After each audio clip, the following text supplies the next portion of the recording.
हम लोग आज एक विचार के लिए चिंतन करते हैं कि हम कहते हैं कि हम सामर्थ्यवान बने, हम शक्तिवान बने, हम कुछ देने लायक बने, हम किसी की सेवा कर सकें, किसी को मदद कर सकें। लेकिन यह कैसे संभव है और कौन कर सकता है, यह बहुत ही इंपॉर्टेंट है कि कैसे संभव है होने से पहले कौन कौन कर सकता है और किस तरह से कर सकता है, यह जानना जरूरी है। अगर हम किसी की भी सेवा करना चाहते हैं, हम किसी से भी प्यार करना चाहते हैं, किसी के प्रति कोई हम भावना व्यक्त करना चाहते हैं, तो उसके लिए हमें एक बहुत ही अच्छे तरीके से सोचना चाहिए। और अगर हम किसी राष्ट्र के बारे में बात करते हैं, अगर जैसे कल जेसी गुप्ता सर ने कहा था कि दिल्ली में अभी जितने भी कोरोना से पीड़ित जितने भी बच्चे हैं, अगर कोई अनाथ हो गया है तो उसको सरकार जो है कुछ मानदेय देगी, कुछ उसको आर्थिक रूप से मदद करेगी। तो किसी राष्ट्र में अगर हम किसी राजा के बारे में बात करें तो राजा जो है हमेशा एक देने लायक होना चाहिए, उसमें रस युक्त होना चाहिए कि वह उसके अंदर हमेशा कोई ना कोई एक भावना होनी चाहिए, एक ममत्व होनी चाहिए, एक आशा होनी चाहिए, एक आनंदपूर्ण उसके प्रति संकल्प होना चाहिए कि वो राष्ट्र में अपने प्रजा के लिए कुछ दे। और अगर कोई उस राष्ट्र में अगर कोई जगह कहीं भी किसी जगह पर कोई विद्वान है या कोई बहुत जानने वाला है या कोई गुरुजन है, तो उसको अग्नि के समान होना चाहिए। अग्नि का मतलब है कि हम कितने अच्छे से तीक्ष्ण रूप से किसी चीज के बारे में सोच सकते हैं, किसी चीज का बहुत ही अच्छे से उसके बारे में ज्ञान दे सकते हैं, उसके समान किसी विद्वान को होना चाहिए किसी भी राज्य में। और अगर कोई सेनापति है तो वो इंद्र की तरह होना चाहिए। इंद्र का मतलब है कि वो बलशाली हो, वह हर चीज को जीत सकता है, हर हर अपने जितने भी प्रजा है उसकी रक्षा कर सकता है। तो इस तरह से किसी राष्ट्र में अगर कोई सामर्थ्यवान है, कोई देश में कोई जगह पर सामर्थ्यवान है, तो अगर इंद्र के तरह है तो वह सेनापति का रोल अदा कर सकता है। अगर वह अग्नि की तरह है, अगर वह अग्नि की तरह तीक्ष्ण सोच सकता है, बहुत ही अच्छे से सोच सकता है, तो वो विद्वान की तरह हो सकता है। और अगर कोई राजा है तो राजा जो है वो सोम की तरह हो सकता है। सोम का मतलब है कि उसमें बहुत ज्यादा ही ममत्व होना चाहिए, बहुत ज्यादा ही आशाएं होनी चाहिए, आनंद होनी चाहिए, वो देने के लिए अग्रसर होना चाहिए। अगर हम इस गृहस्थ जीवन के बारे में बात करें तो इस गृहस्थ जीवन में जब हम जिस जिंदगी में हम लोग रह रहे हैं कि घर में रह रहे हैं, परिवार के साथ रह रहे हैं, हम अपने पड़ोस में रह रहे हैं, तो उसमें जो पति है वो इंद्र की तरह होना चाहिए। जो भी पति या पिता का रोल कर रहा है वो इंद्र की तरह होना चाहिए। कल हम लोगों ने देखा था कि इंद्र का मतलब है कि जो हमारा रक्षा करता है, जो हमें देता है, जो हमारी जीवन ऊर्जा को संचालित करता है। और पत्नी जो है वो अग्नि की तरह होनी चाहिए। पत्नी का मतलब है जो स्त्री है, जो माँ है, वह हमेशा एक तीक्ष्ण बुद्धि वाली होनी चाहिए, वह विद्वत्व होनी चाहिए, वो अपने ज्ञान से पूरे परिवार का संचालन करे, इस तरह से होना चाहिए। और जो पुत्र है वह सोम की तरह होना चाहिए। पुत्र हमेशा आनंदित हो और जब भी उसको कुछ अपने माता पिता के लिए, अपने समाज के लिए कुछ भी करना हो तो वह अग्रसर हो। तो अगर आप एक परिवार में रहते हैं, अपने माँ बाप के साथ रहते हैं, तो हमेशा आपको ये देखना चाहिए कि आप हमेशा अपने माँ बाप, अपने आस पड़ोस, उसके लिए कुछ देने लायक बनिए। अगर आप उस परिवार में किसी स्त्री की तरह हैं या उस समाज में किसी स्त्री की तरह हैं, तो आप हमेशा विवेकपूर्ण, विवेकशील रहिए। और अगर आप पति के समान हैं या पिता के समान हैं या आप पुरुष हैं, तो आपको इंद्र की तरह रहना चाहिए कि उस समाज की हम रक्षा करें। तो उत्तम शक्ति वाले जो लोग हैं वही तेजस्वी हैं। जो सूर्य की तरह है, सूर्य क्या करता है, वो बहुत ही तेज है उसमें, और अगर वो एनर्जी देती है, वो अपनी, कल से बारिश हो रही थी तो लोगों में त्राही मचा हुआ था कि सूर्य कब उगेंगे, सूर्य देवता कब उगेंगे। तो उनका जो दान देने की शक्ति है कि वह कुछ मांगते नहीं आपसे, वो अपनी उष्मा के लिए, वो अपनी गर्मी के लिए आपसे कुछ नहीं मांगते और वो बिना कुछ लिए हुए आपको देते हैं। तो आप ये देखिए कि जो सूर्यमयी तेज है वो कितना अच्छा है। और अगर हम आपके बंधुजन हैं, अगर आपके जो भी आपके भाई हैं, बात कर रहा था कि हम सामर्थ्यवान कैसे बने।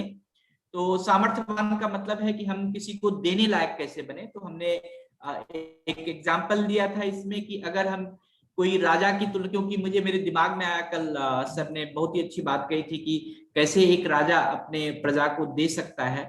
तो अगर हम किसी राजा की तुलना करें कि वह सामर्थ्यवान कैसे है, तो उसको सोम की तरह होना चाहिए, एक आनंदमय देने लायक होना चाहिए कि हर जगह खुशहाली। सोम का अर्थ ही है खुशी, खुशी पैदा करने के लिए हो, वो हर जगह आनंदमय वातावरण बनाने के लिए हो। और अगर किसी राज्य में एक पुरोहित है तो वो अग्नि की तरह होनी चाहिए कि उसमें तीक्ष्ण बुद्धि हो, बहुत अच्छी सोच हो। और अगर कोई सेनापति है उस राज्य में तो इंद्र की तरह हो कि वह सबकी रक्षा कर सके। और इसी तरह से मैंने गृहस्थ हो गया, वह पूरे परिवार की रक्षा लालन पालन करता है। नेटवर्क। और जो स्त्री है वह विद्वान होनी चाहिए। स्त्री जो है वह विद्वान होनी चाहिए। उपासना क्या है? उपासना हमारे अच्छे कर्म है।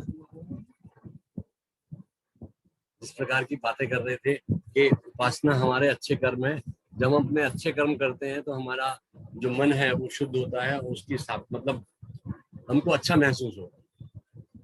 दूसरी बात यह है कि हमको सफाई देनी नहीं चाहिए, सफाई करनी चाहिए।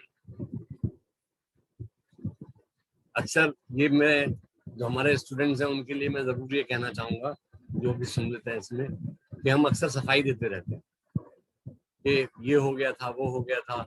मैं पढ़ता रहता हूँ, नेटवर्क प्रॉब्लम हो रही है, ये प्रॉब्लम हो रही है, माता जी का ये है। तो ये सफाइयाँ देनी नहीं चाहिए हमको।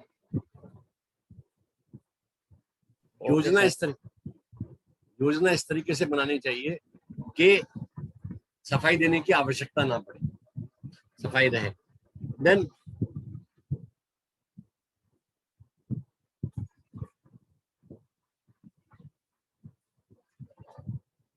केवल कर्म नहीं, कर्म तो करना है, मगर कर्म के साथ दिशा, दशा, साधन व पवित्रता के प्रति समर्पण के संयोग से दक्ष भेद संभव है। कि जब हम कर्म करते हैं, काम करते हैं, तो उसके साथ साथ में अगर हम दिशाहीन कर्म करेंगे तो बेकार रहेगा। दशा ठीक नहीं होगी, मतलब स्थिति परिस्थितियां ठीक नहीं होंगी, तब भी नहीं होगा। और साधन हमको जरूर जुटाने पड़ेंगे कि जब भी हम कोई काम करते हैं, जैसे घर में ही हम कोई काम करते हैं या खाना बनाने का काम करते हैं, तो पहले हम योजना बना लेते हैं कि भाई क्या खाना बनाना है, उसके हिसाब से हम सामग्री कर लेते हैं। तो कोई भी काम करने के लिए हमको साधन जुटाने बहुत आवश्यक होते हैं। और पवित्रता होनी चाहिए, मतलब उसमें छल कपट नहीं होना चाहिए, साफ दिल से हमको काम करना चाहिए तभी। और उस काम के प्रति समर्पण होना चाहिए। समर्पण से मतलब ये है कि पूरे लगाव के साथ हमको उस काम को करना है, तभी हम अपने लक्ष्य तक पहुंच सकते हैं, अपने उद्देश्य को प्राप्त कर सकते हैं। तो धन्यवाद, thank you very much. Okay, अब मैं ये कहना चाहूंगा कि किसी के पास कोई प्रश्न हो, किसी के पास कोई आज का थैंक यू हो तो आप वो कर सकते हैं, आप दे सकते हैं। थैंक यू सारांश, thank you all. Sir thank बोली सको, thank you sir, thank you sir, thank you. कोई विशेष धन्यवाद है किसी का तो? Thank you sir. Good morning sir. Yes, good morning, या प्लीज। सर मेरा थैंक यू है आज संगीता मैम और इंदिरा मैम और कनिष्का को। 2 दिन की मैक चॉइस की वर्कशॉप थी जिसमें मुझे पूरा उन्होंने सपोर्ट किया, और कनिष्का को बहुत बहुत थैंक यू जिसने मुझे टेक्निकल सपोर्ट पूरा किया। तो मैं आज उनको थैंक यू कहना चाहती हूँ। तो सोनम की तरफ से मेक माई चॉइस प्रोग्राम के लिए पूरे टीम को, और खास करके थैंक यू कनिष्का को कि कनिष्का ने बहुत ही अपने आप को अच्छा किया है। अब आप बहुत ही थोड़े थोड़े साउंड हो रहे हैं, आप सीख रहे हैं, आप में सीखने की जो इच्छा है वो बहुत ही अच्छी है, और जिसके कारण आपका जो काम करने का जो भी प्रभाव है वो लोगों तक आ रहा है, प्रोग्राम में दिख रहा है कनिष्का। सो आप इसको थैंक यू, और इसको सस्टेन कीजिए, इससे खुश होइए और इसको आगे बढ़ाइए। और थैंक यू संगीता मैडम और इंदिरा मैडम कि आपने सोनम को सपोर्ट किया। किसी के मन में कोई प्रश्न हो तो आप प्रश्न के बारे में thank you ma'am, thank you sir. Thank you all. कोई Thank किसी you, का sir. प्रश्न, किसी का Thank कोई you, sir. प्रश्न है? Thank you. कोई किसी का प्रश्न है किन्हीं के पास? Thank you sir. Thank you, thank you. Hello हाँ जी सर, जी एक प्रश्न है जी ओशिमा सर। जी हमारे मन में ना ईर्ष्या की भावना बहुत जल्दी पैदा हो जाती है, चाहे हम किसी भी चीज को लेकर करें। मेरे को भी 2-3 दिन से मतलब जैसे होता है ना, छोटी छोटी अगर अचीवमेंट हमें नहीं मिली है या दूसरे को ज्यादा मिल गई है हमें, या कभी लगता है कि हमारी मेहनत के मुकाबले हमें उतना फल नहीं मिला है, तो ईर्ष्या आ जाती है। इसलिए नहीं कि हमारे मार्क्स कम आए हैं, कई बार ऐसा होता है कि दूसरे के मार्क्स हमसे ज्यादा आ गए हैं और मेहनत हमने ज्यादा की थी। तो आप ईर्ष्या से क्या कहता है पार पाना चाहते हैं, ईर्ष्या से बाहर आना चाहते हैं। तो सबसे पहले कई बार तो ऐसा फील होता है सर। जी जी। और कुछ ओके नहीं सर, और कुछ मैं इसमें एक ही शब्द कहना चाहूंगा और बहुत ही इम्पोर्टेंट शब्द है, और ये मैं शायद कल इस बात को बोलता भी कि आप जो उन्नत पद स्थापित करना चाहते हैं, अपने जीवन में एक अच्छे मुकाम पर आना चाहते हैं, तो आपको इसमें हमेशा सोचना चाहिए कि जब भी हम कोई अच्छा काम करना चाहते हैं वो पाप से परे हो। और पाप जो है सिर्फ करके नहीं होता, पाप सोचने से भी होता है। तो अगर हम कोई भी इस तरह की बात करें कि हमसे कोई गलती ना हो, हमसे कोई पाप ना हो, तो हम उसको क्या कर सकते हैं, अपने अंदर एक प्रकार की प्रसन्नता जाहिर करना पड़ेगा। हमें अपने आप को प्रसन्न रखने के लिए सोचना पड़ेगा कि हम कैसे अपनी खुशी को ना खोएं। हम हुक हो जाते हैं, हम क्या होता है कि एक विचार से हुक हो जाते हैं, ईर्ष्या जैसे विचार है उससे हम चिपक जाते हैं, उसको हम अपने लाइफ में ले लेते हैं और उससे निकल नहीं पाते। तो इसीलिए जब भी हम उस तरह के विचार से हुक हो रहे हैं, उस तरह के विचार से जुड़ रहे हैं, तो हमें हमेशा ये ध्यान में रखना चाहिए कि मैं ऐसे कोई भी विचार से नहीं जुड़ूंगा जिसमें कि हमारी खुशी का, हमारे आनंद का, हमारे तृप्ति का, जो हमारा जो सेटिस्फेक्शन है उसका कोई भी नाश हो, उसका कोई कमी हो।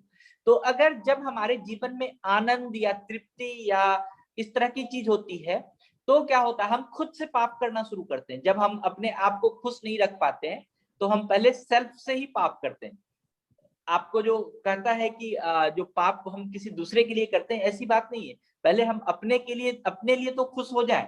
तो सबसे पहले मैं ओशिमा जी यही कहूंगा कि आप ये साधन ढूंढिए सब चीज को भूल के कि आप किस तरह से खुश होना चाहते हैं, कैसे आप अपनी खुशी को किसी भी चीज से कंप्रोमाइज नहीं करना चाहते हैं। अगर आपने पहले ये एक्सरसाइज कर ली तो आपको जो भी ये तृष्णा है या जो भी इस तरह के विचार हैं उससे आप निकल सकते हैं। तो हम लोग कल इस पे बहुत हमारे मन में था इस बात को, और मैंने कल के लिए सोचा भी था कि इस बात की चर्चा करेंगे, तो हम लोग जरूर इस बात पे कल और बृहद से चर्चा करेंगे। So thank you all, thank you sir. Okay sir, thank you. एक मिनट ले सकता हूँ? जी जी सर। सर जो अभी इन्होंने प्रश्न किया ना, तो वहां पे मैं 2 बातें कहना चाहूंगा। नंबर 1, तो हम सब साथ में मिलकर के करते हैं। ये जो भी प्रोग्राम चल रहा है, अध्ययन हम साथ में मिलकर के चलते हैं, मगर परीक्षा हमारे को अकेले देनी होती है। तो इसलिए कभी भी हमको दूसरों के साथ में कंपेयर नहीं करना चाहिए, तो ईर्ष्या नहीं आएगी, कोई भी अपने मन में दुर्भाव नहीं आएगा। क्योंकि परीक्षा आपने देनी होती है, अध्ययन आपने समूह में किया, सब क्लास में बैठ करके एक साथ पढ़ते हैं। सारे बच्चे एक प्रथम नहीं आते हैं, सब बच्चों के जो 100% या 90% या 95% नंबर नहीं आते हैं, क्योंकि परीक्षा जो है वो हमको अपने आप देनी होती है। नंबर दूसरी बात क्या है कि कोई भी वस्तु अपने आप में अच्छी या बुरी नहीं होती है। कोई भी वस्तु अपने आप में अच्छी बुरी नहीं होती है। प्रयोगकर्ता जो है, यूजर जो है, वो उसको अमृत या विष बनाता है। तो आप देख लीजिए उसको अमृत कैसे बना सकते हैं और विष कैसे बना सकते हैं। तो it's up to you. Thank you very much. Thank you all. Thank you sir. Thank you sir. Thank you.